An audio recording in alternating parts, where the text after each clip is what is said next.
Thì ra do Bạch Linh nói quá nhiều khó lòng mà cắt đuôi được kẻ bám theo nên Hoài Diệt đành phải rút nguồn của cô ta. Lúc này trong một hang động ở dốc báo, bên đống lửa bật bùng Hoài Diệt đang được mấy người lạ mặt tương cứu lúc nãy băng bó vết thương. Sau khi thoa thuốc này lên thì vết thương sẽ mau chóng lành lại, vết thương sau lưng của huynh đài khá sâu đó, đừng cử động quá nhiều. Đa tạ.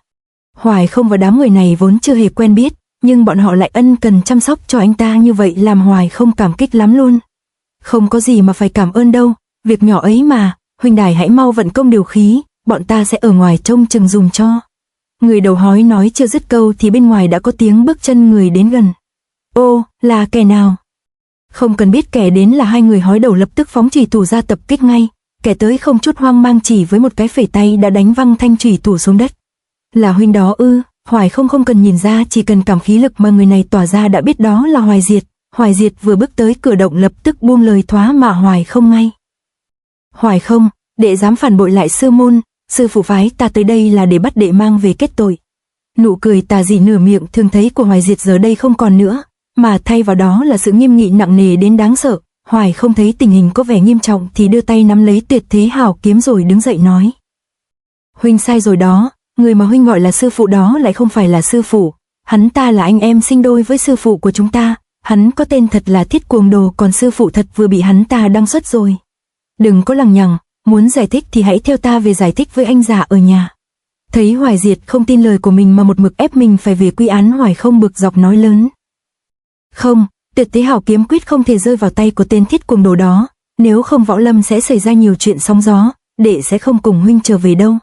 Vậy là ta chỉ còn cách phải cưỡng bức đệ rồi. Thấy Hoài Diệt một mực tiến lên mà nội lực lại không ngừng đề thăng, những người lạ mặt trong động lập tức triển thân vây lấy anh ta. Thấy những người lạ này có ý can thiệp vào Hoài Không liền lên tiếng cản họ lại. Các vị, đây là chuyện riêng tư, xin các vị đừng nhúng mũi vào. Đệ thân mang trọng thương, đại ca đây không có muốn bị mang tiếng nên ta sẽ dùng một tay để đấu với đệ. Huynh thật sự là muốn ra tay sao? Đệ thấy sao, có gì mà không thể chứ? Trước cảnh huynh đệ phải tương tàn, trong đầu Hoài Không những hồi ức xưa cũ lại ùa về. Năm đó Hoài Diệt sau khi nghe được sự thật từ miệng của Bạch Linh đã biết được chuyện Hoài Không giết được Huyết Báo Vương, anh ta không chịu nổi nên ngay lập tức đi tìm Hoài Không. Không thể nào, chẳng lẽ đệ ấy lại mạnh hơn mình sao? Thông tin đáng kinh ngạc đó thôi thúc Hoài Diệt phải làm sáng tỏ cho bằng được. Tìm kiếm một hồi anh ta đã tìm thấy Hoài Không ở giáo trường, vừa nhìn thấy Hoài Không, Hoài Diệt đã nhảy bổ vào tấn công ngay.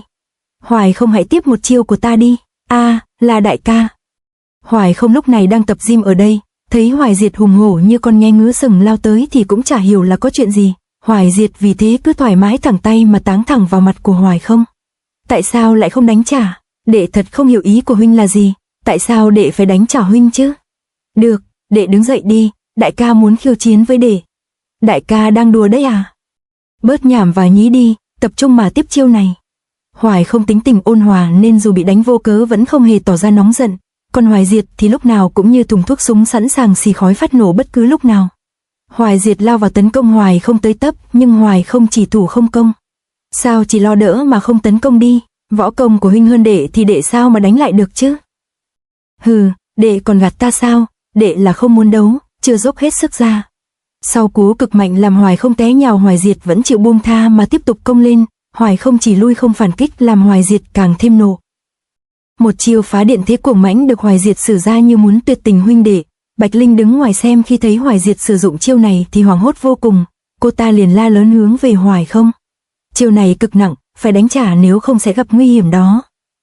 Dẫu biết là hiểm chiêu nhưng Hoài Không rốt cuộc vẫn trơ mặt ra chịu đòn, một chưởng như lưỡi đao của Hoài Diệt đã bổ vào giữa trán của anh ta.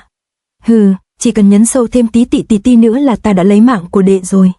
Không, đại ca, huynh làm sao có thể ra tay độc ác với đệ được chứ? Thấy Hoài Không bị đánh đến vậy mà vẫn chả có tí chiến ý nào nổi lên khiến Hoài Diệt cũng đâm chán, anh ta không đánh nữa mà quát lên mặt sát tiểu đệ của mình. Nỗi đau và vết sẹo hôm nay là để cho đệ sau này nhớ lấy, trên chiến trường không có chuyện huynh huynh đệ cái quần què gì đâu.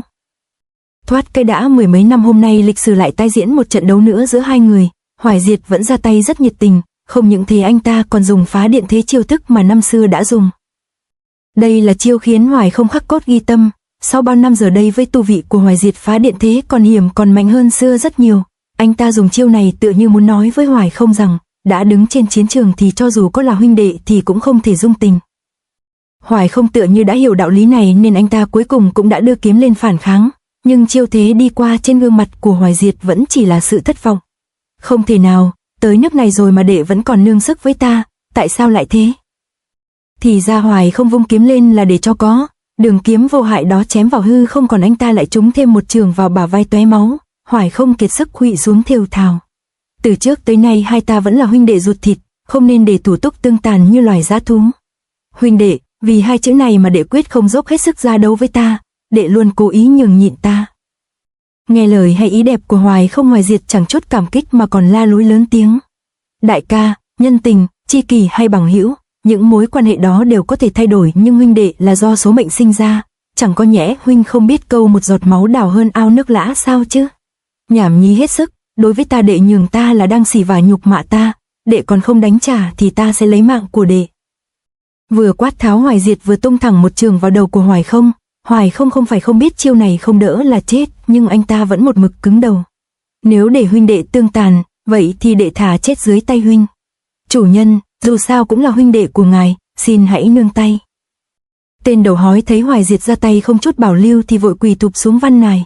Hoài Không khi nghe những lời này thì cũng phải mở mắt ra vì kinh ngạc, nhưng trường thế đã đi thì nào dễ thu lại, một tiếng bốp vang lên, trò chơi kết thúc. Hoài Diệt ra tay lạnh lùng làm đám thủ hạ cũng phải thất kinh, nhưng anh ta đã đưa tay ra ôm lấy em mình ngay. Ta chỉ là buộc nó đánh trả, nó chỉ là bị ngây ngất chút thôi. Anh ta vẫn không thể tuyệt tình tuyệt nghĩa với chủ nhân. Võ công của Hoài Không tuy không yếu nhưng vẫn không thể bằng chủ nhân được. Nghe đám thủ hạ tâng bốc mình thì Hoài Diệt chỉ cười gượng gạo rồi nói. Vậy sao, nhưng các ngươi có biết từ nhiều năm trước nó đã luyện thành Phá Không Nguyên Thủ không? Công lực của nó đã không ngừng tiến bộ từng ngày, với tư chất trời ban của nó thì nếu đúng ra không chỉ có như bây giờ. Có thể là nó lo lắng sợ rằng sẽ vượt qua ta sẽ làm ta buồn phiền, như vậy là ta đã trở thành tảng đá trói chân của nó rồi. Dù luôn tỏ ra mình là một kẻ ngang tàng có phần tà ác, nhưng Hoài Diệt đối với em mình vẫn luôn rất thương yêu, không tin ai đó thử đến đụng vào Hoài Không thử xem. Dù đệ có mạnh hơn ta thì chỉ cần đấu một trận công bằng thôi mà, còn đệ vì ta mà từ bỏ sự tiến bộ của mình cũng không hổ danh là hảo đệ đệ tốt của ta. Chủ nhân, dự tính sao đây? Cứ y theo kế hoạch mà làm, tuân lệnh. Đám thủ hạ của Hoài Diệt sau khi nhận lệnh thì liền vác Hoài Không đi, họ dường như đã có sự chuẩn bị cẩn thận từ rất lâu rồi. Ra tới mép vực, Hoài Diệt lên tiếng căn dặn bọn họ. Các ngươi đưa Hoài Không và Tuyệt Thế Hảo Kiếm đi trước. Vậy còn chủ nhân thì sao? Ta phải ở lại đây đánh lạc hướng của Thiết Cuồng Đồ, gây loạn ở đây thì bọn chúng sẽ lơi là thủy vực để các ngươi rút đi an toàn. Ồ, thì ra chủ nhân muốn mọi người đi trước, chả trách ông ấy đã đánh cho Hoài Không và Bạch Linh ngất xỉu. Tuyệt Thế Hảo Kiếm nặng lắm đó, mọi người cẩn thận một chút.